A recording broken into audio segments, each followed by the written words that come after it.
Kia ora koutou. Welcome to the Business Agility Transformation module. Today's lesson is all about the current state. Now, we've already gone through looking at a current state analysis from the Business Agility Radar. That allows you to understand where you are. What this lesson will be about is understanding how to plan for our future state. If we want to understand where we're going, we need to know where we are now. And we need to look at things like the stakeholder matrix, human adaptability, and all the things that we listen for during a transformational change.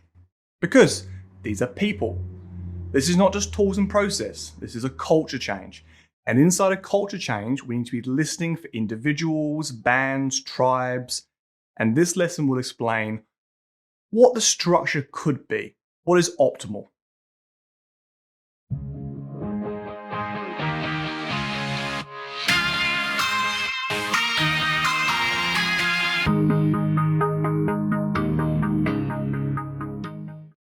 A leader is best when people barely knows he or she exists. When his work is done, his aim fulfilled, they will say, "We did it ourselves." Sun Tzu. Leaders who are pushing onto their employees will not get the same good responses that you get when you empower them to make decisions by themselves. This entire module will focus on ways where you can position your pieces and influence people around you without that nagging conflict or conflict of interest from yourself. Current state is our first part, our first lesson. But just to recap, we've gone through outcome 2. We've provided you with some tools and some frameworks that can get you going in your journey. But which ones do you choose? What suits your organization? You may find that none of them suit your organization, and that's fine. We've put some book recommendations that you can look at and find some other tools and processes that suit. But I hope we've given you some design thinking tools, some lean startup tools, some agile delivery tools, things that will help you along your journey. Now we're looking at outcome 3. This entire module, the end result that I would like to see you get out of this is that you can develop your own transformational roadmap. Most transformations I've been a part of do not have a strategy for success. And that's kind of scary. They say, we're going to restructure around customer centricity. Great goal, love it. How? This is the strategy part, and this will allow you to understand where you are now, some impacts along the way, some problems that you may find, how to create your future state, and then how to map that towards that future state. Profit is like the air we breathe. We need air to live, but we don't live to breathe. Frederick Laloux. I want to talk about the sphere of influence. What I mean by that, there are things that you can control. Normally yourself, and sometimes if you're a specific manager, you may be able to control tools, processes, and certain people around you. But then there's what matters in a transformation. What we're going to focus on is what you can control and then what matters, that overlaying part. The amount of times I hear agile coaches or transformational leaders down in the dumps saying, Mike, I know where we need to go. I just can't get people to join me on this journey. And then I look at their strategy, if they have one. And it's normally things that they can't control. And they haven't realized that you can't just say this go Scrum or this involve the customer more. Even if you're the CEO, you can't decide to bring a customer onto the board without the board's permission. You may be able to influence it, but you can't control it. So none of us have the power to just make changes. But we must focus on what we can control and what we can influence. So here's a lovely looking chap. What can I control? What is in my sphere of control? But also, what can I influence? I have very limited control when I'm in an organization. I may be brought in to transform a business unit or organization or just a team. I am not a permanent staff member, so I have no managerial rights. I can't force change, and this has been a benefit to me. When you have some control, you can get frustrated that you don't have enough control. But what we're going to talk about now is how do we make use of our influence. Now, everything else we're not going to worry about directly. What we're going to find a way is finding two champions. Now, as you can imagine, their control is now greater than yours. The combined control, should I say, is now greater than yours. But what's more important here is your influence. You three now have greater influence over the organization. And if those two people found two more people, you can see where I'm going with this. Compounding change is a large correlation with success for customer value through transformation. And if you want to actually see a transformation succeed, you are not going to do it alone. And you shouldn't. It's far too stressful, and you won't be able to persuade people to actually trial new things. You want to bring two champions on, and you want to have the thought process to actually get those two people to have more two people, to have more two people, and you're going to compound that change. Business agility transformations starts somewhere in the spectrum. I'm going to assume that you've gone through this course, you've looked at your current state, you've spoken to your leaders, and you've gone, yeah, business agility is where we need to go strategically. It makes sense. We're going to check that with a value map chain analysis in a second, but right now I'm assuming you have that goal, and that makes sense to you.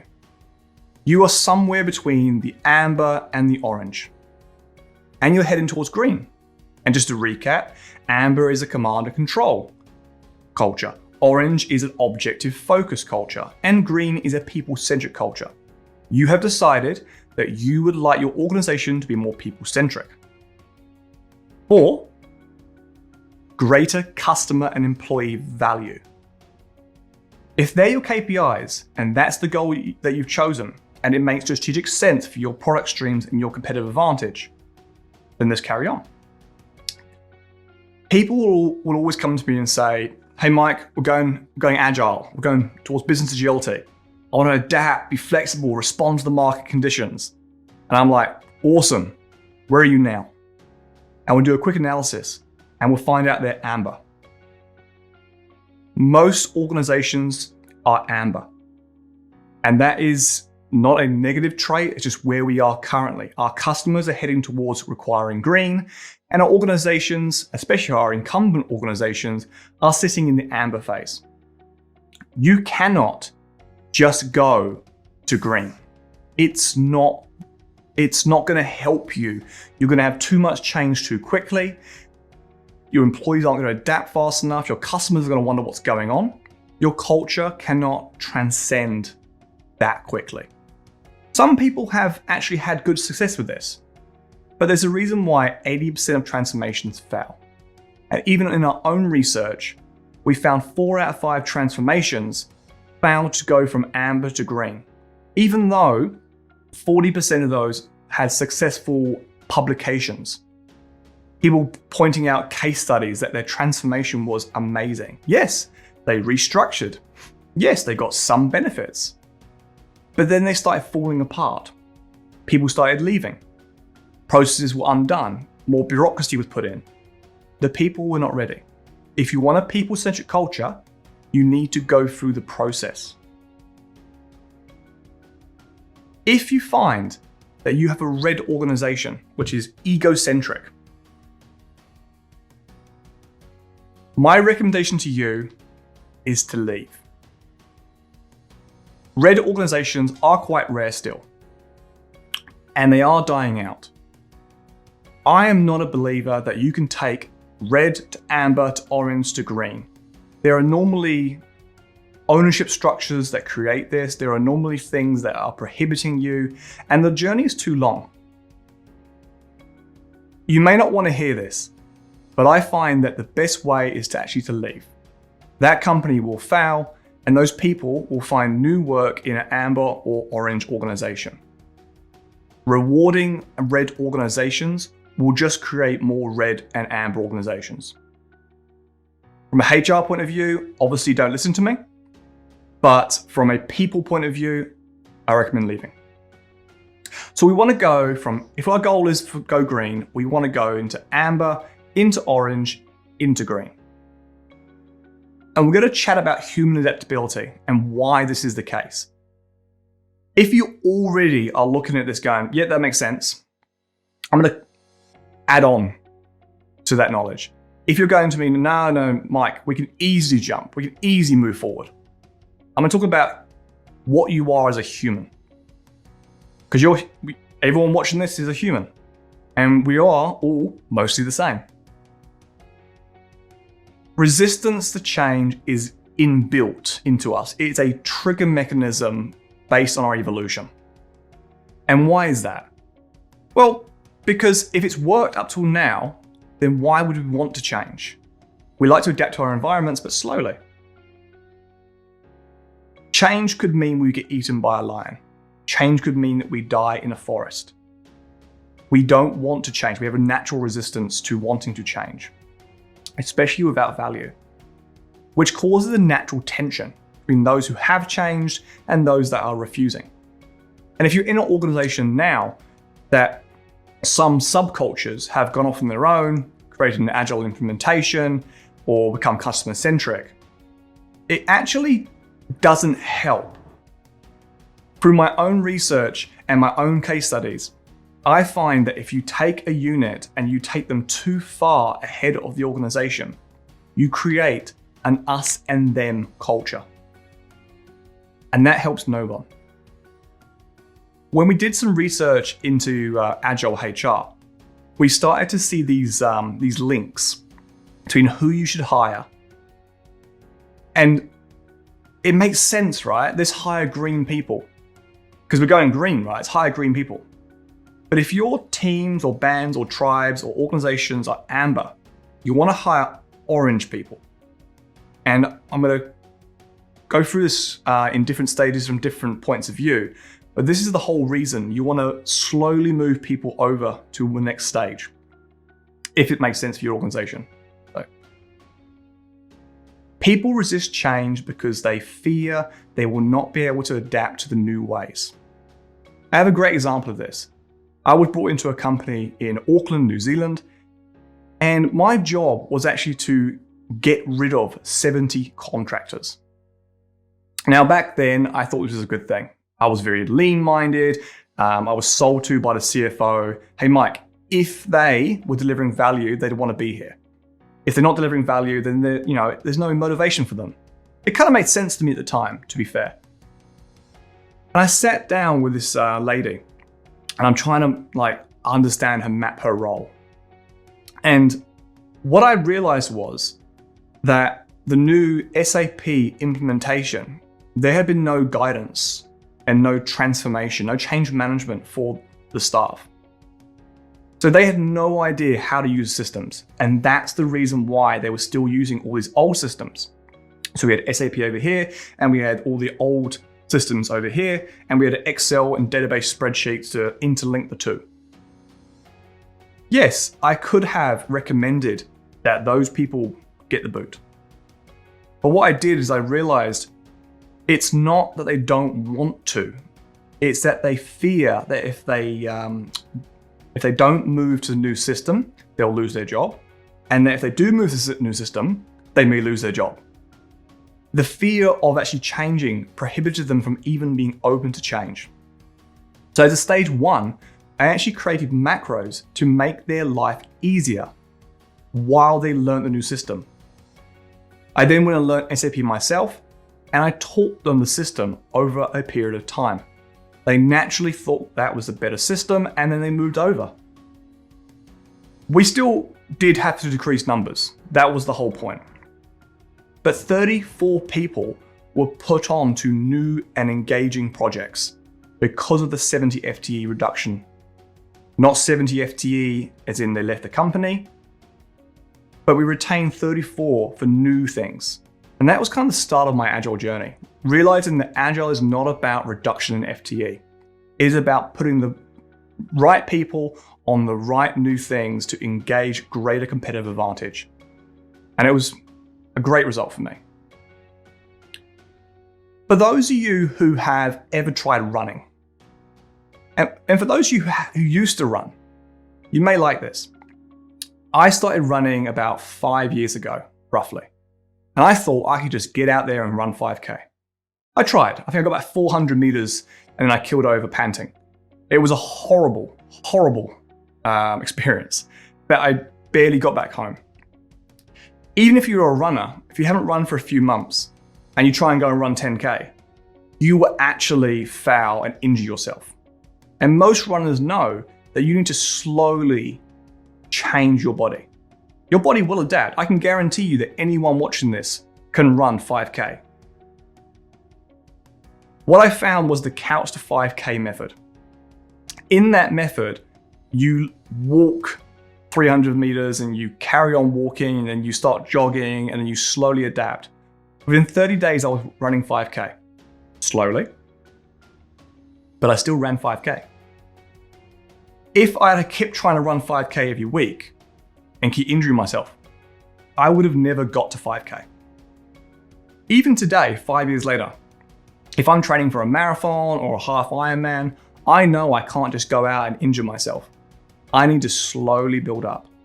Human adaptability is a slow progress. It is amazing, but it has to be done slowly and compounding on the previous step.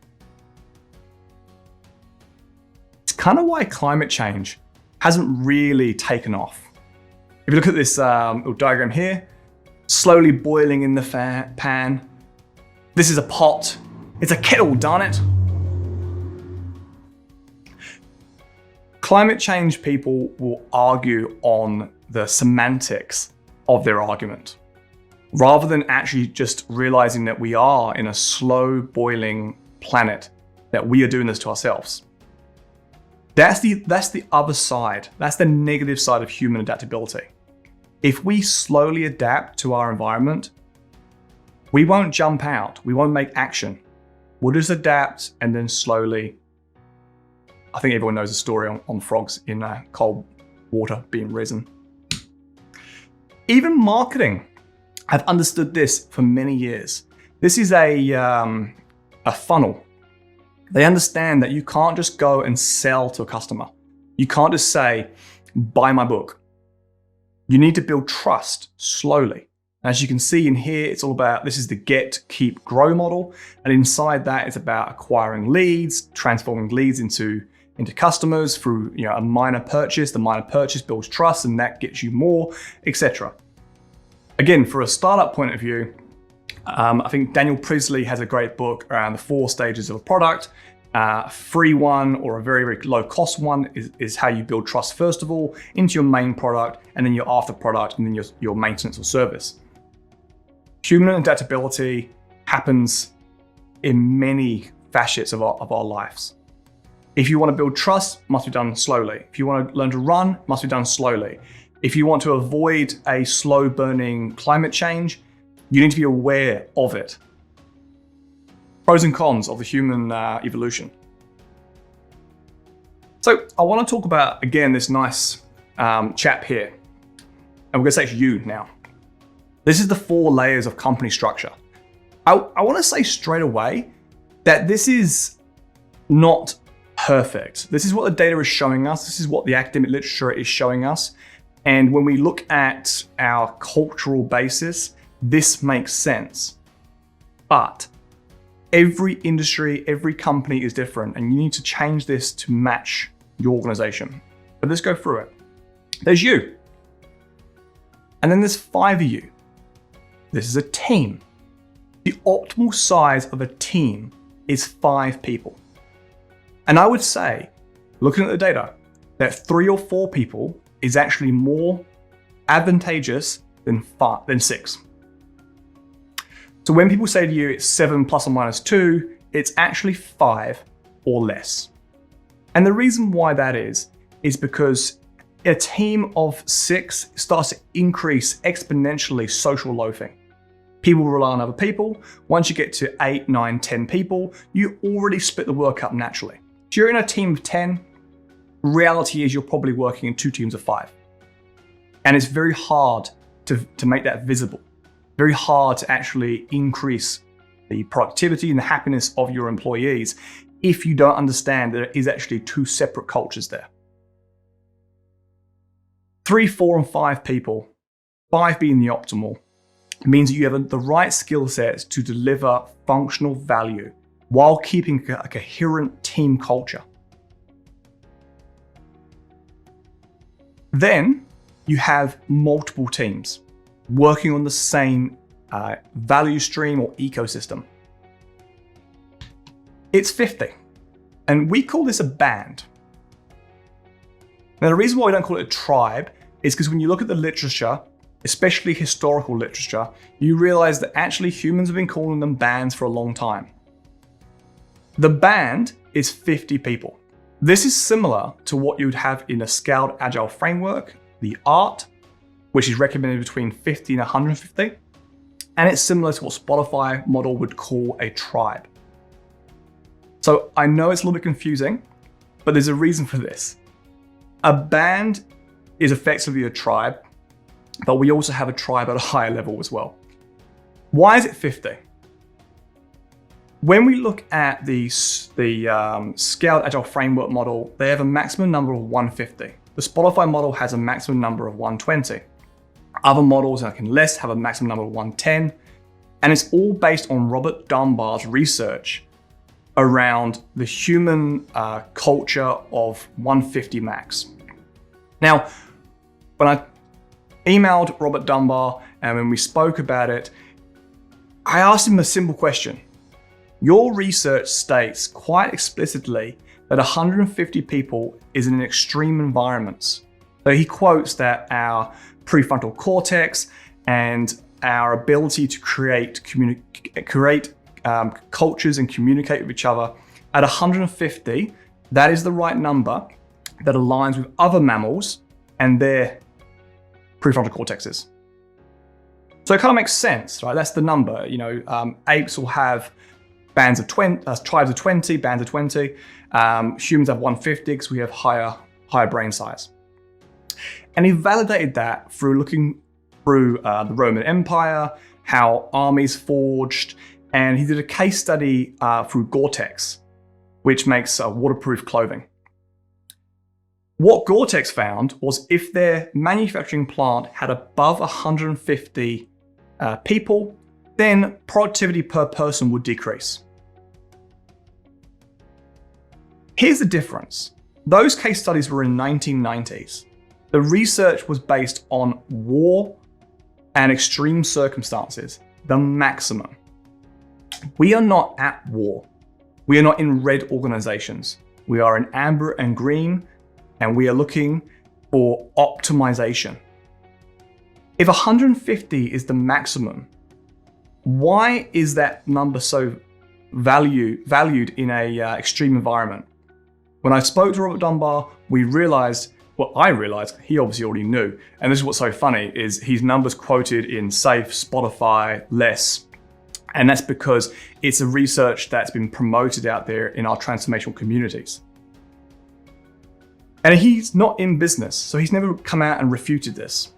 But when we spoke and we talked about it, it was very clear to me that in a project, this made total sense. If you were going to quickly do something and meet some goals and then wind back, this made sense. It also made sense before Facebook, before LinkedIn, before decentralization, before COVID. Right now, you have a Facebook account, and the average person has 170 friends. You are talking to some of them quite regularly. That 150 number is based on your total connections in your tribe, not your work connections, your total connections. Now Spotify, unless they try to reduce it from 150 to 120, 110, because they want to create more connections outside of the tribe to ensure there's no hardly dependencies and promote collaboration across the tribes. However, I'm here to say it's actually a lot less. It's a lot less because we're more relaxed. It's a lot less because we don't have the same situations as we had in the 1990s. And because of niche customer segmentation and Generation Z, there's a lot fewer connections that can be had in the workplace. So it comes down. And I asked Robert Dunbar, what number would it be then? And he was like, less than 70. I said about 30 to 50, because my own research at the time was saying about 30 to 50. So yeah, something like that. But no one's done the research, so we can't tell you exactly. What we can say is if it was 50, if there were 50 people in your band, then you would be able to create a niche community of good culture that you'd all know each other, and you'd have the ability to fix each other's problems, and you won't segment that culture quickly, especially if they're of the younger generation who have a lot of connections outside of work. So we also have a tribe. The tribe is bands of bands. It's all the bands together. They are segmented cultures. So remember that in a tribe of 250 people, it's up to 5 bands. And inside those tribes, you're going to have 5 separate cultures. Now, what we're basing this on is intersubjectivity. The team is very connected. They go to work drinks. They go on excursions together. They know each other's lives. The band have the same features and goals and products and value streams. They are working together consistently. They need the same culture. A tribe can have segmented cultures. It is totally fine. But they must have the same purpose. If we think about religion and corporates who have succeeded, they've created a vision, a customer purpose that suits their organization. And from a religious point of view, this is like coming up with, the Bible or the Quran, or, a purpose that's beyond your culture. And this is how you're able to coordinate across bands. An example of this, a supermarket. In a supermarket, you have many customer segmentations. There are lots of different people. When you talk about Greg, Greg is a certain niche customer segmentation. He is 35, he's a builder, and he likes cornflakes, or whichever cereal that you choose. Greg is served by the tribe. So they do a value analysis on Greg, and they see all the problems that Greg has, and they see that there are 5 problems for Greg. One of those problems can be done by the box of cereal. The box of cereal is produced completely independently by the 50-person band. The other bands are working on other problems for Greg. The whole tribe has a vision for Greg. The band has a vision for the product for Greg. If we go back to our design thinking, when we're looking at our customer journey, that customer is held by the tribe. And that product, that's a pain point, what is the problem, is held by the band. And this is where you might say, oh, but what if I've got 1,000 people in my organization? Great. Then have you got 4 customer segmentations and 16 products? Again, this is where the data is showing us, but it doesn't mean it makes sense for your organization. You need to trial and test these things. When I'm looking at a strategy for transforming an organization around structure, I look at this as my starting point. And then I look at what makes sense for an organization. Okay, actually, they've only got 4 customers and 4,000 employees. So we're gonna have to have 1,000 person tribes. Yes, we know that's too many, but we're gonna have to do it that way. Okay, the shared services. Okay, if they can't be split, then that's a separate company over here that's going to filter into all these people. They're going to have partners. But the core operations of people who do the work for Greg should be, we should look for 250 and bands of 50. If your band is above 50, you are losing productivity per person. We've done 2 case studies so far that the most productivity-driven bands or arts per person were between 30 and 50. The ones that were 150 and 100, they were constantly having massive dependencies and they were having breakdowns in culture. 30 to 50 is more important than the tribe size.